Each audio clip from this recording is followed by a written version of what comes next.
Kalau ditanya pertolongan pertama, sebetulnya harus dipastikan dulu bahwa ini memang serangan jantung. Jadi kalau memang kita curiga, besar bahwa ini seseorang ini menderita serangan jantung, cari pertolongan terdekat. Yang pasti cari pertolongan terdekat, kecuali misalnya seseorang itu memang sudah tahu dia ada penyakit jantung sebelumnya. Pada pasien-pasien yang memang menderita penyakit jantung, sebelumnya, terutama penyakit jantung koroner, kami selalu mengingatkan, mereka untuk selalu membawa obat-obat emergency. Jadi kemanapun harus membawa obat emergency, yang biasanya mereka, kantongin itu satu, yang kita selalu mungkin masyarakat juga banyak yang tahu, obat yang ditaruh di bawah lidah. Jadi untuk mengurangi rasa nyerinya, kemudian ada obat untuk pengencer darah. Itu kalau, biasanya pasien-pasien yang sudah pernah menderita sakit jantung sudah diketahui, mereka selalu, siap dengan obat-obatan tersebut. Nah, bagaimana kalau pasien yang belum tahu sama sekali? Sebetulnya ini sangat besar perannya itu pasien dan orang yang paling terdekat. Karena kan bisa di mana saja, bisa di, kendaraan umum, bisa di fasilitas publik dan di mana saja. Nah, inilah yang penting kalau di beberapa tempat di, negara kita sudah diajarkan bantuan hidup dasar. Jadi di beberapa kantor-kantor sudah diajarkan kalau, tiba-tiba ada seseorang yang tiba-tiba tidak sadar.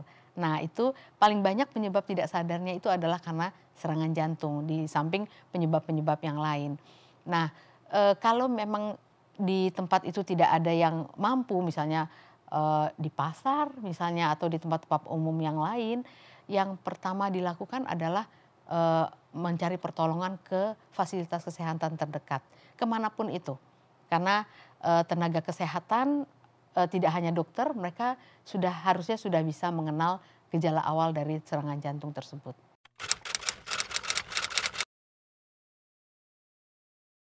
Jadi penyakit jantung koroner tersebut, kalau tidak ditangani dengan cepat dan tepat, memang ada beberapa komplikasi jangka panjang yang bisa muncul.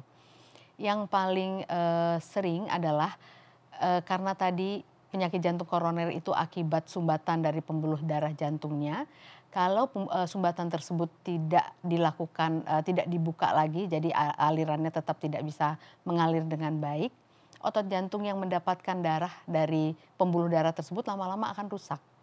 Nah, kalau otot jantungnya rusak, berarti ada sepersekian persen dari, otot jantung itu tidak bisa bergerak atau memompa darah dengan baik. Akibatnya darah yang dikeluarkan dari jantung pasti tidak cukup. Dan sedangkan sumber dari semua darah di seluruh tubuh kan dari jantung yang memompa. Akibatnya tidak hanya pada jantung itu tuh sendiri, tapi pada organ-organ lain juga. Nah, untuk jantungnya sendiri, komplikasi yang jangka panjang yang paling sering muncul akibat otot jantung yang rusak, itu yang disebut gagal jantung. Nah, gagal jantung ini, gejala paling gampang yang kita sering temukan adalah sesak nafas.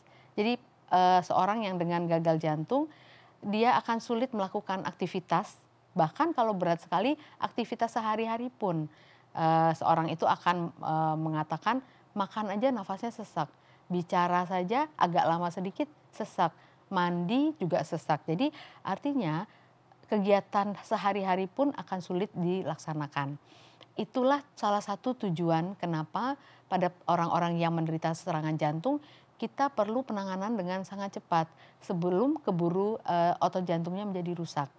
Nah, kalau sudah rusak, kalau sudah terjadi gagal jantung, sulit diperbaiki lagi.